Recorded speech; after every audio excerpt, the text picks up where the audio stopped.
Most people over 60 worry about the big diseases, heart attack, stroke, cancer, Alzheimer's.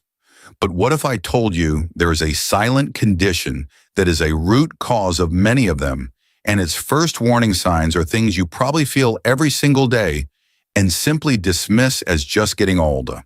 I'm talking about that heavy aching feeling in your legs at night, the annoying tingling or numbness in your feet, the painful cramps that wake you from a deep sleep, or your constantly cold hands. These are not small separate problems. They are warning signs of a system-wide breakdown in your body's most critical function, your blood circulation. When your circulation fails, it means your brain is being starved of oxygen, increasing your risk of dementia and stroke. It means your heart is being strained to the breaking point. It means toxins are building up in your body, creating pain and disease. Poor circulation is the silent process that sets the stage for almost every major health catastrophe after age 60. But the good news is you can fight back. And today we are going to show you exactly how. To guide us, we are honored to have Dr. Shigaki Hinohara with us. Doctor, thank you for being here. Thank you, Ben. It is so important to begin with this topic. People feel these symptoms and they feel helpless. But we are never helpless. The first step is to understand what is happening inside the body. So before we get to the solutions, why does our circulation tend to get worse as we age? It is a natural process with several parts. First, the walls of our blood vessels naturally lose some of their flexibility. They become stiffer. Second, the small valves inside our veins, which help push blood back up to the heart, can become weaker. And third, our blood can become slightly thicker. These small changes added together over years make it much harder for the heart to circulate blood efficiently to the farthest parts of the body, like our feet and our brain. That makes perfect sense. And that's why these warning signs appear. Let's walk our viewers through the 6 most common warning signs so they can learn to listen to their bodies. Doctor, what is the first sign people usually notice? The very first is often numbness and tingling in the legs and feet. It is that pins and needles feeling, or a feeling that your foot has fallen asleep, even when you have not been sitting in a strange position. And that feeling is a direct signal from your nerves that they are not getting enough oxygen and nutrients from your blood. The delivery service is running late, and the nerves are the first to complain. The second sign is very common, constantly cold feet. Even in a warm room under a blanket, the feet remain cold to the touch. This is because blood is what carries our body heat. If not enough warm blood is reaching your feet, they will be cold. The third sign can be very painful, frequent muscle cramps, especially in the calves at night. That sharp, seizing pain happens when the muscles are not getting enough oxygen and cannot properly flush out waste products like lactic acid. The fourth and fifth signs are ones you can see changes in skin color, such as the skin on your legs becoming pale or even slightly blue, and the appearance of varicose veins, which are a sign that the valves in the veins are failing. And the sixth and final sign is one that can disrupt sleep terribly: restless leg syndrome. That irresistible urge to move your legs when you are trying to rest can often be a symptom of poor circulation, triggering uncomfortable nerve sensations. If you've ever experienced any of these signs and want to learn the natural solutions, please type the number 1 in the comments below. And be sure to subscribe. It's completely free, and this guide is essential for anyone over 50. Doctor, thank you for clarifying those 6 warning signs. It is so important to know what to look for and to listen to our bodies. Now let's move into the solutions. You have always taught that healing begins from the inside out. So let's talk about the specific vitamins that can help nourish our blood vessels and improve that vital blood circulation. Let us begin with the vitamin that everyone knows, but perhaps for a reason they do not expect. The first is vitamin C. Most people think of vitamin C for fighting colds, but it is one of the most important vitamins for the actual strength and flexibility of your blood vessels. That is absolutely correct, and the science behind it is simple but profound. Your blood vessels are not just rigid pipes. They are living tissues made primarily of a strong, flexible protein called collagen. Vitamin C acts as an essential helper molecule that your body absolutely must have to produce and repair this collagen. Without enough vitamin C, your body cannot build strong vessel walls. They can become weaker and more prone to damage over time.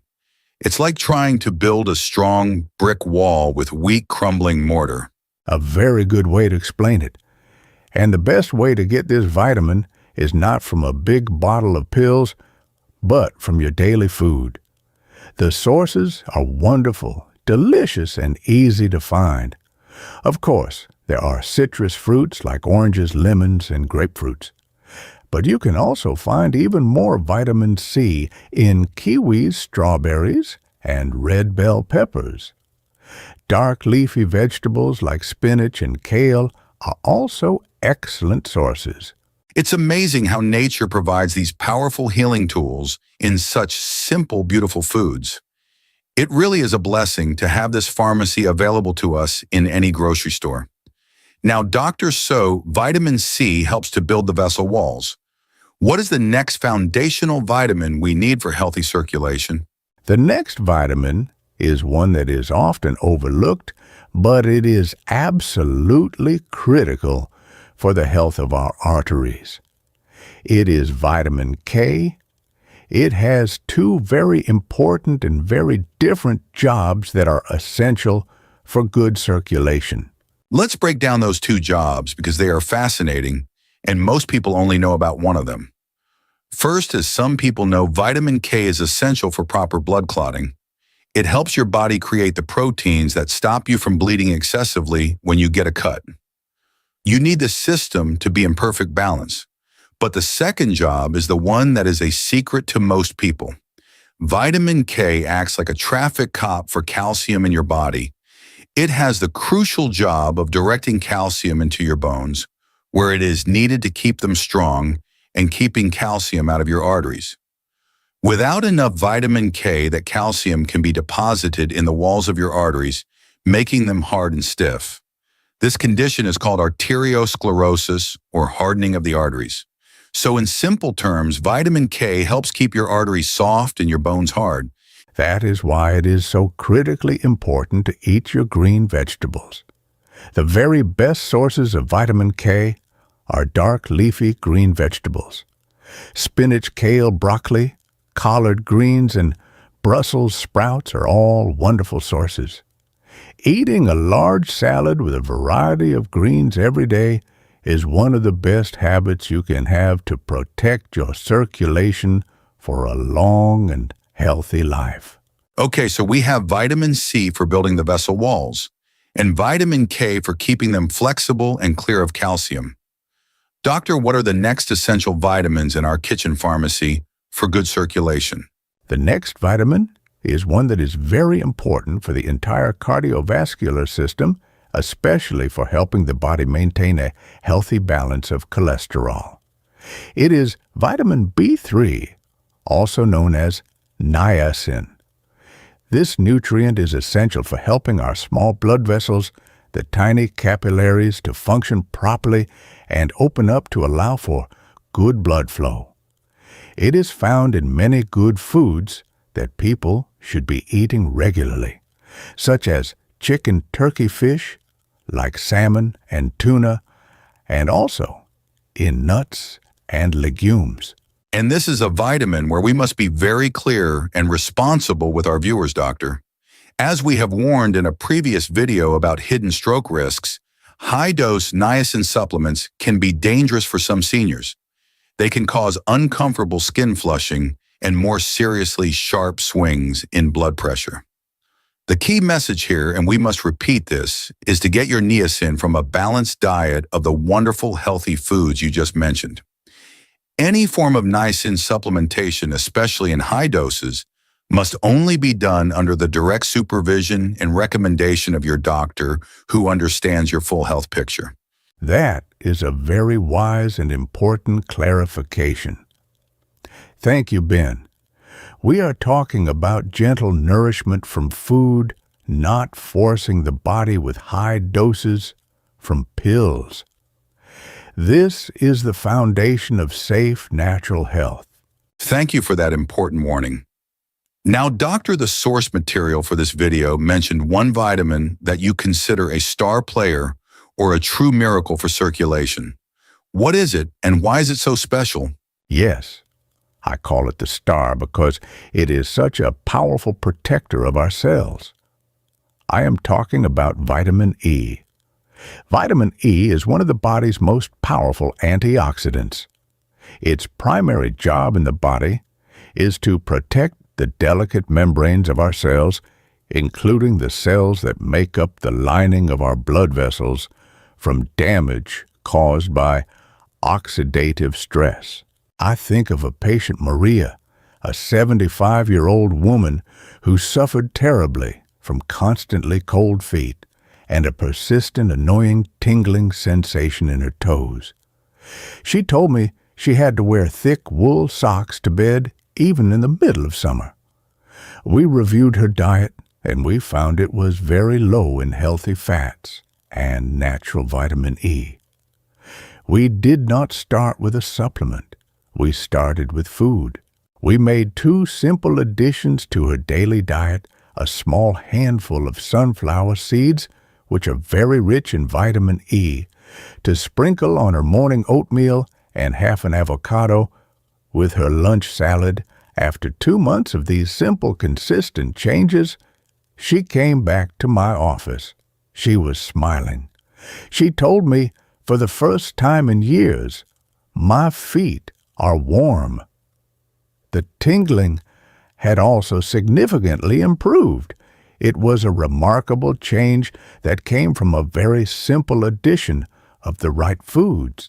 That's an incredible story, and it perfectly shows the power of getting our nutrients from food first. And again, like with niacin, we must be extremely clear and responsible about vitamin E supplements. Getting this vitamin from foods like nuts, seeds, spinach, and avocado is wonderfully safe and highly beneficial. However, high-dose vitamin E supplements can act as a blood thinner. As we have warned our viewers in the past, if you are taking any blood-thinning medication, from a daily baby aspirin to prescription warfarin or Plavix, taking a high dose, vitamin E supplement can be very dangerous and can increase your risk of bleeding. The message is consistent. Always get your nutrients from your food first, and never take a high-dose vitamin supplement without first speaking with your doctor. This balanced information focusing on food as the first and best medicine is so important. It's a privilege to share this responsible health advice with our community around the world. To help us see our global community, please let us know what city, state, or country you're watching from. It is truly a blessing to connect with all of you. We have now nourished the body from the inside with the important vitamins from our food. Now we must help the body to use that nourishment effectively. This brings us to our final section, the 5 simple daily habits that actively improve your blood circulation. These are the actions you can take starting today. So after we focused on nutrition, we focus on action. What is the first and simplest habit, Doctor? The first habit is perhaps the easiest and most relaxing. It is leg elevation. At the end of the day, especially if you have been sitting or standing for a long time, I advise you to lie down and elevate your legs so they are higher than the level of your heart. You can rest your legs on a stack of 2 or 3 pillows or even up against a wall. Do this for 15 to 20 minutes. This uses the simple power of physics, and it's so effective. You are using gravity to help your body. It makes it much easier for the veins in your legs to return blood, and fluid back up to your heart, which can immediately help to reduce swelling pressure and that heavy aching feeling. The second habit is a simple exercise you can do at any time, anywhere. It is walking on your tiptoes. You can do this for just 1 or 2 minutes while you're in the kitchen, or if that is difficult, you can simply stand in place, hold on to a counter for balance, and rise up and down on your tiptoes 20 times. This is a powerful way to activate what medical professionals call the calf muscle pump. Your calf muscles are often called your second heart for a very good reason. Every time you contract them by rising on your tiptoes, you squeeze the large veins in your lower legs, which powerfully pushes the old blood back up towards your heart. The third habit is an ancient technique that is very refreshing. It is a cool water rinse on the legs. At the very end of your normal warm shower, turn the water temperature to cool, not ice cold, just cool, and let the stream of water run over your legs and feet for about 30 seconds. Always start at your feet and move the water upwards towards your knees. This creates a process that some call vascular gymnastics.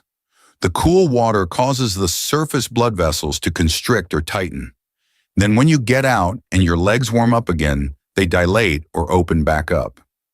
This process of constricting and dilating is like a gentle exercise for your blood vessels, which helps to improve their tone and elasticity over time. The fourth habit is a gentle leg massage. Using a small amount of oil or cream to reduce friction, you should always massage your legs with upward strokes. Start at your ankles and move up towards your knees. The pressure should be gentle but firm. You are manually helping to push the stagnant fluid and blood back up towards the heart. This is very effective for stimulating what is called lymphatic drainage. It helps your body clear out the excess fluid and waste products that can collect in the tissues of your legs, which is what causes that heavy swollen feeling. And finally, the fifth and most important habit of all. It is the foundation that supports everything else. You must have regular physical exercise. The best, simplest, and safest exercise for circulation is walking. If you are able, you should aim for at least 30 minutes of walking on most days of the week. Absolutely, regular exercise strengthens your heart, which is your body's main pump. It helps keep your blood vessels flexible and responsive. It helps your body control weight, blood pressure, and blood sugar, all of which are critical for a healthy circulatory system. And it is a wonderful opportunity each day to be grateful for the gift of movement and for the body that allows us to experience the world. It is a habit that nourishes both the body and the spirit. Doctor, this has been an incredibly complete and empowering guide. You've given our viewers a clear 3-part plan. First, understand the warning signs of poor circulation. Second, nourish the body with the right vitamins from food. And third, take action with simple daily habits. This is a perfect blueprint for better senior health.